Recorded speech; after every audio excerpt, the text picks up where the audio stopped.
Hola, ¿qué tal? Un saludo para todos ustedes. Bienvenidos a lo básico sobre parlantes. Bueno, aquí tengo un parlantito, tiene 3.2 ohmios, 2.5 vatios. De la marca Sony. Este es un parlante que era de una grabadorcita de esas antiguas. Y de verdad que la calidad sonora o el sonido que da es muy, muy impresionante. Genera bastante frecuencias altas, frecuencias medias y capta algo de bajo. Ya el bajo mejora, pero con la cabina. Y también tiene, que me causó curiosidad, un tweetercito piezoeléctrico. Está aquí y estaba fijo en una parte. Yo lo puedo desmontar y él funciona, aunque no se alcanza a percibir, pues resalta más este que este, pero siempre está ahí, está dando unas frecuencias bastante elevadas.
Bueno, el sonido está fenomenal, es pequeño, habrá que reforzar el cono porque tendrá sus añitos, no estamos hablando de más de 10 años que tiene este parlantito.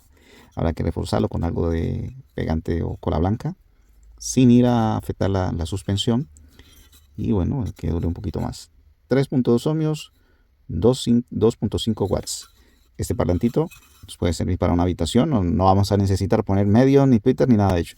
Con un solo parlante, una buena cajita, eso sí, en una cajita de madera, el sonido va a ser espectacular.